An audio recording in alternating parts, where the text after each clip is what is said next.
Senior citizens या मेरे ख्याल से वो तमाम लोग जो कि अपने निवेश को रिडीम करना चाहते हैं या उसमें से जो उनकी कमाई हो रही है उसको अपने रोज़मर्रा के इस्तेमाल में लाना चाहते हैं। सिस्टमैटिक विड्रॉल प्लान ये एक ऐसा अमेजिंग सा फीचर है जिसके ज़रिए आप अपनी जमा पूंजी का इस्तेमाल कर सकते हैं आपको जब ज़रूरत हो। लेकिन इसके पीछे भी एक गणित है, क्योंकि बहुत ज़रूरी है ये जानना या इस बात की मालूमात करना कि आपको किस तरह से इनका इस्तेमाल करना है और कितना जमा होने के बाद आप कितना पैसा निकाल पाएंगे। ये तमाम पेचीदगियां हैं जो लोगों को एसडब्ल्यूपी के बारे में समझ में नहीं आती हैं।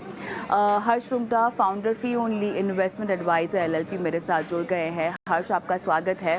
और हर्ष, आप ही के साथ मैंने कई बार इस मुद्दे पर बहुत बारी बात की है और मेरे ख्याल से जितना भी एसडब्ल्यूपी जैसे फीचर पर हम फोकस करें वो कम है, क्योंकि लोगों के पास बहुत सारी कंफ्यूजिंग जानकारी उनको मिल जाती, क्योंकि लोग इतना पढ़ते हैं, इतना यूट्यूब पर सोशल मीडिया पे तरह तरह की बातें पढ़ते रहते हैं कि कंफ्यूजन होना लाजमी ही है। इसीलिए बहुत ज़रूरी है कि किसी एक सटीक एक्सपर्ट से आप बात करें, जो कि आपके केस में आज हम हैं, क्योंकि हमने इस मुद्दे को चुना है।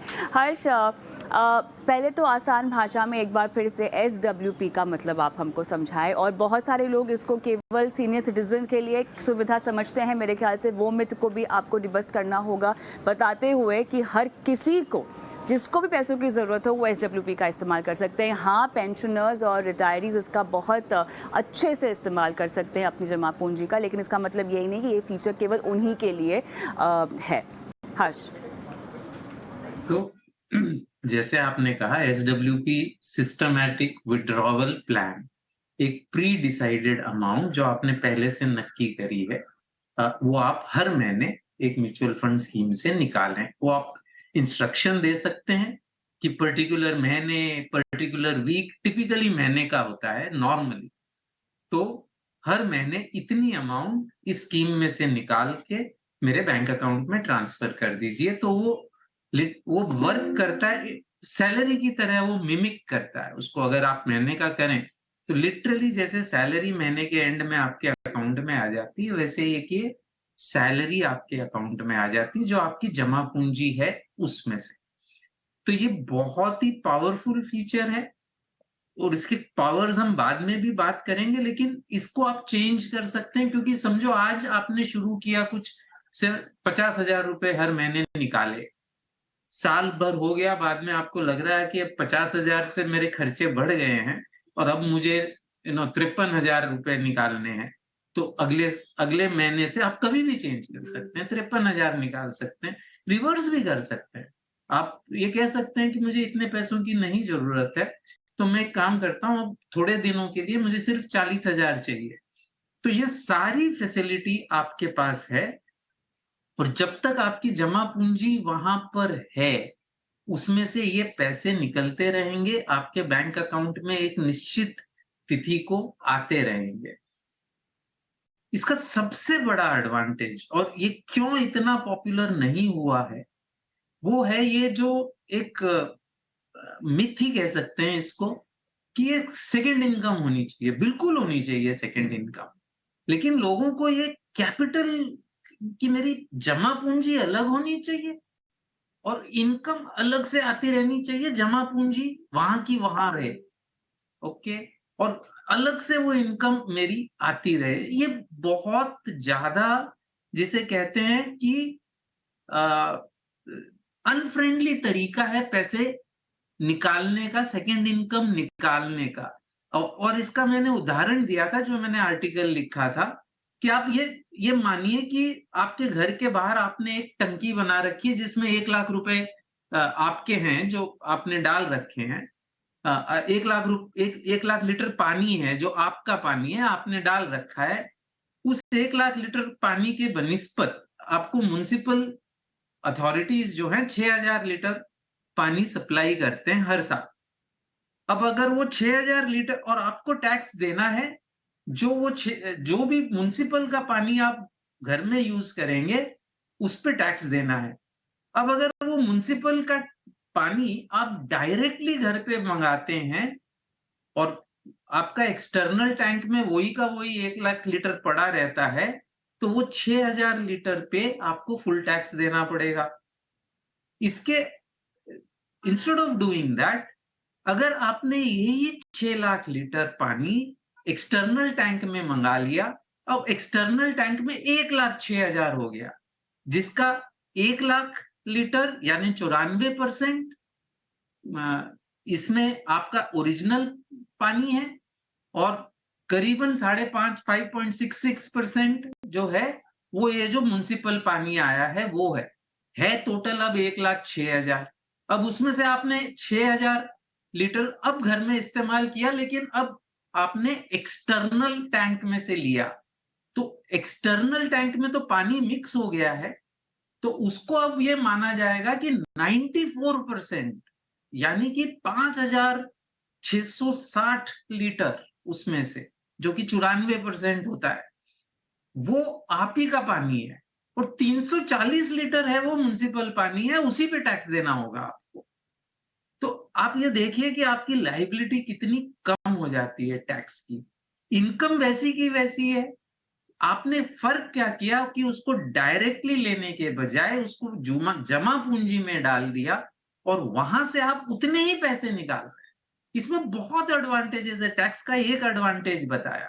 सेकंड, अगर ये फ्लक्चुएटिंग है, इनकम हमेशा हर साल सेम नहीं रहती, तो भी आपका अमाउंट सेम रह सकता है।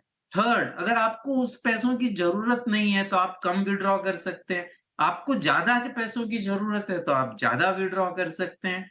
तो मुझे तो ये समझ में ही नहीं आता कि म्यूचुअल फंड के बनिस्पत कम से कम क्यों कोई भी डिविडेंड प्लान लेगा। और अब डिविडेंड प्लान को डिविडेंड प्लान बोलना भी गलत है, उसका नाम भी सेबी ने income declaration and capital withdrawal plan कर दिया है, क्योंकि डिविडेंड जैसी कोई चीज है ही नहीं ना, वो तो जमा पूंजी वहां होती है, और उसको वो जबरन आपको दे देते हैं। तो जबरन क्यों लो, आप उसी में से एक्सटर्नल वाटर टैंक में से अगर आप निकालोगे तो पार्ट पे आपको टैक्स नहीं देना पड़ेगा। तो ये इतना अच्छा फीचर है। ओनली आपको अपना जो मेंटल कहते हैं कि काउवेब्स है, जो मेंटली आपने सोच रखा है कि ना मेरी पूंजी अलग रखूंगा, मेरा जो 1 लाख लीटर का पानी है वो मैं हमेशा अलग रखूंगा, म्युनिसिपल वाला पानी हमेशा डायरेक्टली लूंगा। तो ये अगर इसमें से आप निकल सकते हैं तो ये बहुत फ्रेंडली, टैक्स फ्रेंडली है, और बहुत जिसे कहते हैं कन्वीनियंट ऑप्शन है, टाइम पे पैसा मिलता है आपको। तो इट इज समथिंग जो मैं, आपने सही कहा, रिटायरीज के लिए तो बहुत यूजफुल है, यूजफुल सभी के लिए है जिनको एक अमाउंट विड्रॉ करनी है अपने म्यूचुअल फंड से। It is also more useful अगर आप विड्रॉ कर रहे हैं इक्विटी फंड में से, बिकॉज जिस तरीके से आपने सिस्टमैटिक इन्वेस्टमेंट किया ताकि उतार चढ़ाव को आप स्मूदन कर सके, उसी तरीके से सिस्टमैटिक विड्रॉवल करना भी उतना ही जरूरी है, ताकि इक्विटी के उतार चढ़ाव को आप कट कर सकें। तो दोनों ही तरीके से, चाहे डेट फंड हो चाहे इक्विटी फंड हो, सिस्टमैटिक विड्रॉवल हमेशा आपके लिए अच्छा साबित होता है। तो हर्ष, मैं चाहती हूँ कि हम थोड़ी सी अब बैक कैलकुलेशन पर बात करते हैं। वैसे तो आपने बेहतरीन उदाहरण देकर ये बात समझाई दी कि कितने पर टैक्स लगता है और कैसे आप जो है अपनी जमा पूंजी को टैक्स फ्री आप उसको उतार ले सकते हैं। लेकिन एक रफ़ कैलकुलेशन, फॉर एग्ज़ाम्पल, अगर आपको हर महीना 1 लाख रुपए की ज़रूरत है, मान लीजिए कोई 60 साल की उम्र के बाद ही ये रकम चाहता है, और जहाँ तक जमा पूंजी की बात है तो किस उम्र तक उनको जो है अपनी फाइनेंशियल प्लानिंग इस तरह से कर लेनी है कि SWP के ज़रिए वो 1 लाख रुपए हर महीना ले सके। ये थोड़ा सा आपको बैक प्लानिंग के ज़रिए शायद ये डिराइव हो पाएगा। नहीं, तो इसमें काफी दिक्कतें हैं। ये इतना सिंपल नहीं है कविता जितना ये लगता है। ये एक्सेल शीट है, लेकिन कॉम्प्लिकेटेड एक्सेल शीट है, और वो इसलिए है कि लोग ये भूल जाते हैं, जब वो ये 1 लाख की प्लानिंग करते हैं तो वो ये भूल जाते हैं कि 1 लाख रुपया आज है। अगर आप 20 साल बाद रिटायर होना है तो जिस साल रिटायर होंगे उस साल वो 1 लाख का जो परचेजिंग पावर है वो शायद आपको 3 लाख रुपया प्रति माह में आज जो 1 लाख से खरीद सकते हैं वो होगा। और अगर 30 साल तक और आपको विड्रॉ करना है तो वो 3 लाख रुपए भी बढ़ते रहेगा। तो उसका प्रोविजन करना है, वो एक एसेट एलोकेशन डिसीजन है, वो कैसे करें। सिस्टमैटिक विड्रॉवल तो एक तरीका मात्र है कि ये पैसे आप निकालें कैसे। आप जो के अभी आपने जो सवाल किया वो बेसिकली ये है कि इसको जमा कैसे करें। दो पार्ट्स है, राइट। पहला पार्ट है कि इतने पैसे जमा करें कि आप निकाल पाए, महंगाई को ध्यान में रखते हुए, आपकी जरूरत को ध्यान में रखते हुए आप निकाल पाए। एंड सेकेंड कैलकुलेशन इज कि सिस्टम आप विड्रॉ करते समय आपको सिस्टमैटिकली विड्रॉ करना चाहिए। तो ये 1 लाख वाला जो कैलकुलेशन आपने कहा है उसमें कई चीजें होंगी, कौन से साल से वो इन्वेस्ट कर रहे हैं, क्या रिटर्न अज्यूम करेंगे, कौन से साल से विड्रॉ करेंगे, इन्फ्लेशन का परसेंटेज क्या अज्यूम करना है, रिटर्न का परसेंटेज क्या रिटायरमेंट के बाद कम हो जाएगा, बिकॉज हो सकता है कि जैसे जैसे रिटायरमेंट आए वो उसको थोड़ा सा कम रिस्क वाले एसेट्स में मूव करे। तो ये इतना सिंपल कैलकुलेशन नहीं है जितना लगता है।